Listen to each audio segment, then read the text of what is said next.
How does electron affinity change in a group and period in the periodic table? यदि हम periodic table में किसी भी group में डाउन की ओर मूव करते हैं या किसी भी पीरियड में लेफ्ट टू राइट मूव करते हैं तो एलिमेंट्स की इलेक्ट्रॉन एफिनिटी में किस प्रकार चेंज होती है। आइए उसका हम आंसर देखते हैं। सबसे पहले हम जानेंगे कि इलेक्ट्रॉन एफिनिटी क्या होता है। Answer electron affinity when one electron is added to any atom it acquires a negative charge with release of energy. The energy released is called electron affinity. जब किसी भी एटम में वन इलेक्ट्रॉन ऐड होता है तो उस atom में एक नेगेटिव चार्ज आ जाता है।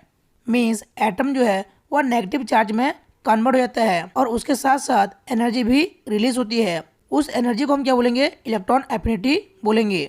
मीन्स जब भी कोई एटम किसी इलेक्ट्रॉन को गेन करता है तो उस एटम में नेगेटिव चार्ज आ जाती है और उससे एनर्जी रिलीज होती है।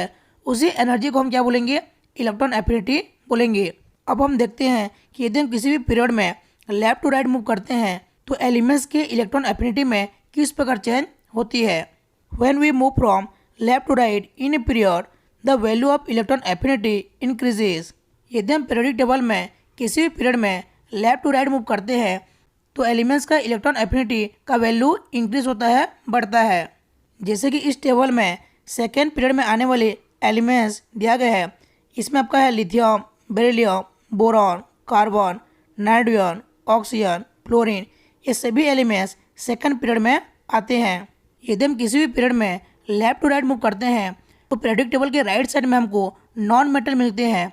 जैसे कि यहाँ पे कार्बन, नाइट्रोजन, ऑक्सीजन और फ्लोरीन ये सभी नॉन मेटल्स हैं और जितने भी नॉन मेटल होते हैं वे स्टेबल होने के लिए वो इलेक्ट्रॉन को गेन करते हैं और नेगेटिव चार्ज में कन्वर्ट हो जाते हैं। मीन्स जब भी हम किसी भी पीरियड में लेफ्ट टू राइट मूव करते हैं तो एलिमेंट्स के इलेक्ट्रॉन एफिनिटी का वैल्यू इंक्रीज होता है, बढ़ता है।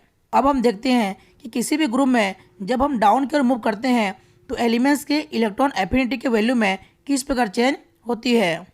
And it decreases as we move down a group. और जब हम पीरियोडिक टेबल में किसी भी ग्रुप में डाउन की ओर मूव करते हैं तो एलिमेंट्स के इलेक्ट्रॉन एफिनिटी का वैल्यू डिक्रीज होता है। जैसे कि इस टेबल में फर्स्ट ग्रुप में आने वाले एलिमेंट्स के नेम है। इसमें हाइड्रोजन, लिथियम, सोडियम, पोटेशियम ये सभी एलिमेंट फर्स्ट ग्रुप में आते हैं। यदि हम पीरियोडिक टेबल में किसी भी ग्रुप में जब हम डाउन की ओर मूव करते हैं तो एलिमेंट्स का मेटेलिक प्रॉपर्टीज इंक्रीज होता है। मीन्स जितने भी एलिमेंट्स आएंगे सभी इलेक्ट्रॉन को डोनेट करते हैं। यदि कोई भी एलिमेंट्स या मेटल इलेक्ट्रॉन को डोनेट करता है तो उसका इलेक्ट्रॉन एफिनिटी का वैल्यू डिक्रीज हो जाता है।